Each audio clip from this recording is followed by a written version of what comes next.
3강에서는 광고 관리자에 대해서 설명을 드렸는데요. 이 챕터에서는 이제 페이스북 광고가 어떤 원리로 돌아가는지에 대해서 설명을 드릴까 합니다.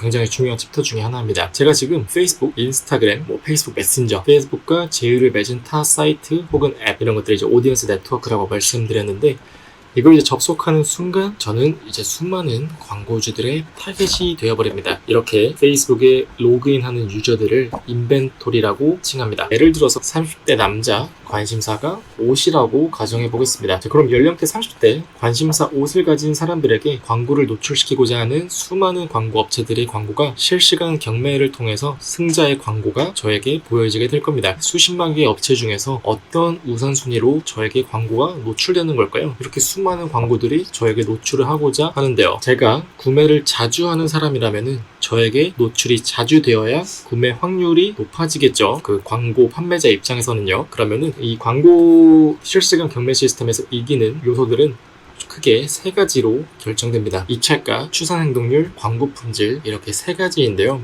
여기서 이제 한 가지 더 궁금한 점이 생기실 수도 있을 거예요. 자, 예시로 제가 관심사를 옷이라고 말씀드렸는데 과연 페이스북은 저의 관심사를 어떻게 옷이라고 알 수 있을까요? 페이스북이나 인스타그램은 네이버, 구글처럼 제가 막 옷이라고 키워드를 검색하는 형식도 아닌데 말이죠. 자, 바로 제가 최근에 행동했던 패턴으로 페이스북이 저의 관심사를 파악하게 되는 겁니다. 제가 예를 들어서 쇼핑, 의류에 관련된 게시물들 혹은 광고에 반응을 보였다면은 반응을 보였다는 뜻은 클릭, 구매, 좋아요, 광고를 지속적으로 오랫동안 봤다던가 동영상을 시청했다던가 여러 가지 요소들이 있겠죠. 그러면 자연스럽게 페이스북이 내가 옷에 관심이 있구나라고 파악을 하게 됩니다. 제가 말씀드렸던 요소들 외적으로도 다양한 방식으로 저희의 데이터를 수집하겠죠. 자, 다음 슬라이드에서 제 관심사를 어떻게 볼 수 있는지 설명을 해드릴게요. 페이스북 메인 홈페이지에서 광고 관리자 아닙니다. facebook.com입니다. 우측 상단의 세모 표시를 선택해 주신 다음에 여기에서 설정 및 공개 범위로 들어가시게 되면은 이와 같이 화면이 보이실 텐데요. 공개 범위 확인해서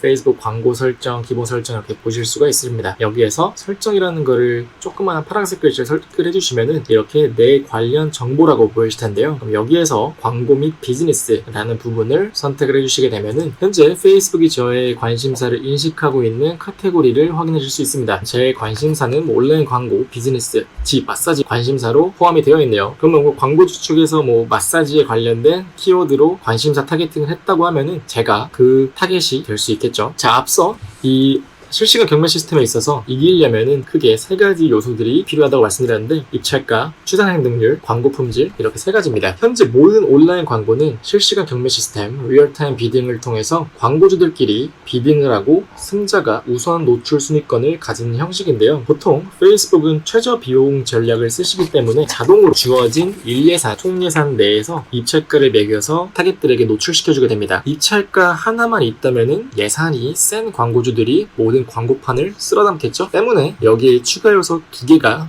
플러스 되었습니다. 이 추산 행동률과 광고 품질이라는 겁니다. 추산 행동률은 쉽게 보시면은 과거 기록이라고 생각하시면 돼요. 이 과거의 광고 기록들을 토대로 미래의 광고 운영에 있어서 유저들의 반응을 보면서 이런 추산하는 지표인데요. 예를 들어서 과거에 광고를 올릴 때마다 유저들의 반응이 계속 좋았다면은 이후에 올리는 광고들에 대해서도 페이스북은 긍정적으로 검토를 해줄 겁니다. 긍정적인 검토라면은 광고 승인 시간도 짧을 거고 CPM도 다소 저렴해지는 현상이 발생할 거고 이러한 긍정적인 이펙트가 있을 겁니다. 허나 과거에 정책을 위반했던 그런 기록들이 많다면은 페널티가 붙었을 가능성도 높아요. 광고 검토 시간이 다소 길다던가 CPM이 높다던가 이런 현상들이 생길 수 있습니다. 만약 아예 0부터 시작하는 새로운 광고 계정이라면 어떨까요? 이런 경우에는 페이스북의 평균 추산 행동률 데이터로 시작이 됩니다. 그리고 세 번째, 마지막 이제 광고 품질 같은 경우에는 광고의 점수라고 생각하시면 되는데요. 이 점수는 광고를 본 유저들에 의해서